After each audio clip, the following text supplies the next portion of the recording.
Over the past few years, Norway has pursued closer alignment with the EU. In May 2024, it signed a security and defence partnership with the EU.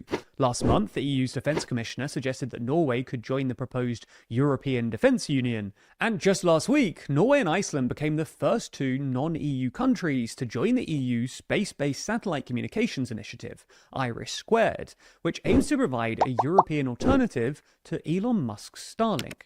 At the same time, public support for Norway joining the EU has ticked up, with between 35 and 40% of voters supporting EU membership.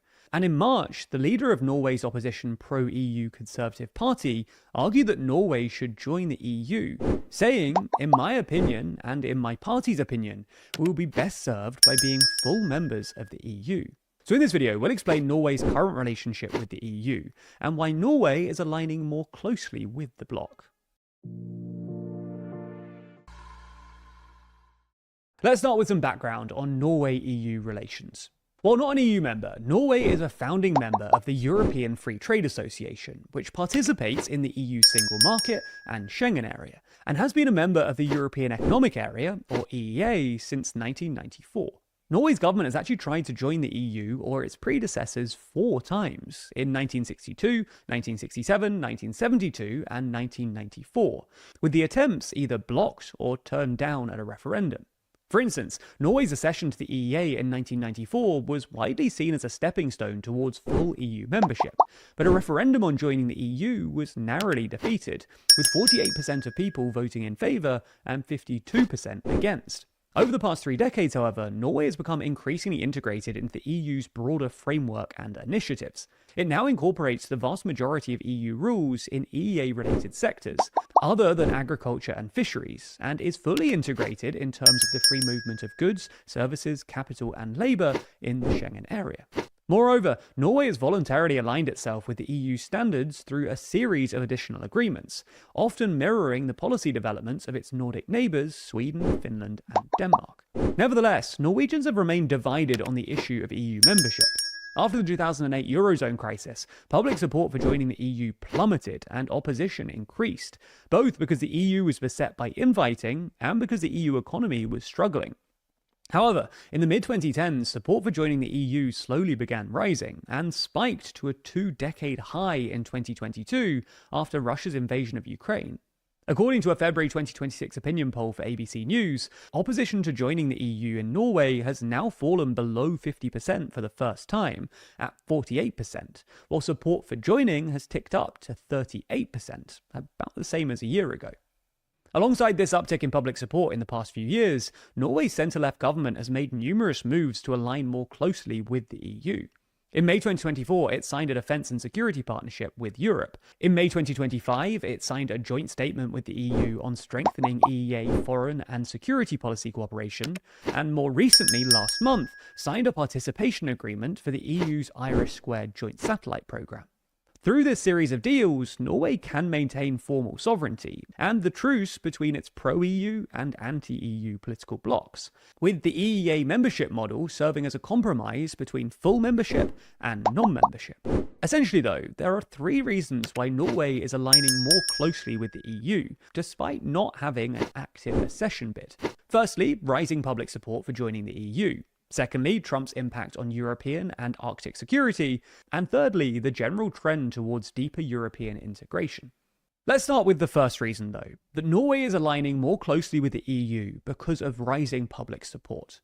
Generally, EU membership has been a thorny issue in Norwegian politics, with the centre-right Conservatives being largely pro-EU, the centre-left Labour Party divided, and various smaller parties either being fiercely pro or anti-EU.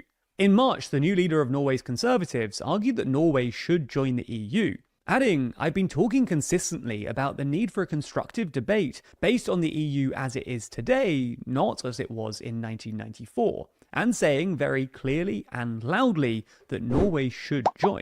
This echoes calls made by her predecessor, who told the Financial Times last year, "We are by definition in favour of EU membership. If there comes a window to apply, we will apply." For now, the Labour government are reluctant to open up a formal debate and are instead closely watching Iceland, the other non-EU Nordic country which has promised an EU referendum by 2027. The second reason is US President Donald Trump's impact on Europe. Early this year, the White House suggested that using the military to seize Greenland was, quote, always an option, sparking fears in Europe about America's policy towards the Arctic. This is of particular significance to Norway, with nearly half of Norway's territory in the Arctic, and also follows Russian threats made last year, when it accused Norway of militarizing Svalbard, a sparsely populated Norwegian archipelago nearly 1,000 kilometers from Norway's northernmost city, creating a potential pretext for military action. As such, Norway is working much more closely with the EU on Arctic security, and in March, the Norwegian Prime Minister hosted a summit in Oslo attended by the leaders of the 4 other Nordic nations, EU members Denmark, Sweden and Finland, plus fellow EFTA member Iceland, as well as Canada's Prime Minister Mark Carney. A month later, Oslo also hosted an EU-Norway security dialogue, with the first ever EU-Norway Arctic dialogue also set to be held this spring. The third reason for Norway's closer alignment with the EU is the general push for deeper European integration, particularly on defence. In this unstable world, the EU is trying to make itself into a geopolitical power and is trying to fold like-minded non-EU countries like Ukraine, Norway and the UK into its orbit. For instance, last month, the EU's Defence Commissioner suggested Norway could join the proposed European Defence Union, and a recent EU statement said, "We commended the increasing cooperation between the EU and Norway on military mobility." The EU clearly hopes that Norway, with its massive sovereign wealth fund, will be able to inject some financial firepower into the bloc's defence efforts. There was even some speculation in December that Norway could back a loan guarantee for Ukraine amid stalled talks on using frozen Russian assets, but Norway's finance minister firmly dismissed this, saying, "I have seen speculation suggesting that Norway could use our sovereign wealth fund as a guarantor for such a loan. This is not an option." Ultimately, because Norway already aligns with most EU legislation as an EEA member, apart from in politically sensitive areas like fishing, even if there is a growing number of Norwegians who support joining the EU, the status quo does seem to be working fine for Norway. So we shouldn't necessarily expect a Norwegian EU membership bid just yet.